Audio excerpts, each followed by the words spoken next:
pikas, ang pikas. Pikasan. Kapod, kapod. Sige, ang pikas. Ang pikas kamot.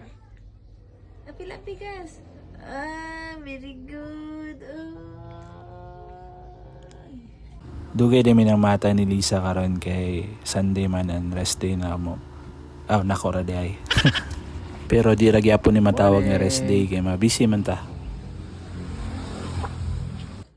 Sugdan na nato mintras bata pa ang adlaw. So ang una natong buhaton kay maghumol day ko og labada namo ni Lisa. So muna atong first nga buhaton karong buntaga. So after ko naghumol, nag-assist ako ni Lisa. Magpaligo mi ni Riley. Actually every Sunday ra gyud ni nga maka-assist ko ni Lisa while magligo kang Riley kay trabaho man ko from Monday to Saturday. So pagkahuman na magligo na Riley, naglaban na din ko sa ako ang gihumulan. Nya pag-check na ako sa orasan kay 11:30 naman di ay, and since galayan man ang lawas ni nanay, ako sa magluto sa paniudto karon.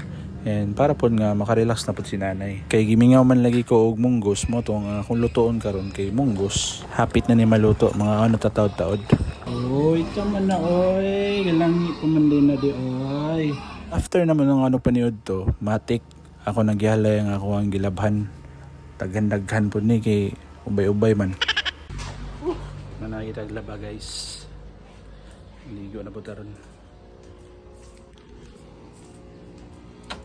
Ligo na ta guys kay mahon na tang kagwang. Tanawaran niya ako asawa ko. Gabi katawang ko niya. Yeah, mayo ka na. Rest day for mommy. And rest day for daddy. So maski daghan pagsulod ang among rep, naka-decide mi ni Lisa nga mamerkado. Di daw siya ganahan videohan kay haggard daw yan naong di akong gisungog. Ubanimin ninyo din sa Kabadbaran nga public market.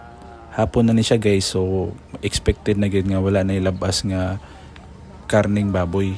So ang among paliton garon is karning isda na gid. So nagpalit lang mi ginagmay, panit, and then nagkuan po mi aning murag piret ba ni? Mo ni siya kay ganahan si Lisa na. So sa among paglibot-libot pod sa merkado, nakakita pod mi og laing nga klase nga isda. Paborito gyapon ni Lisa bilong-bilong. So after mi sa among pagpamalit, selfie sa.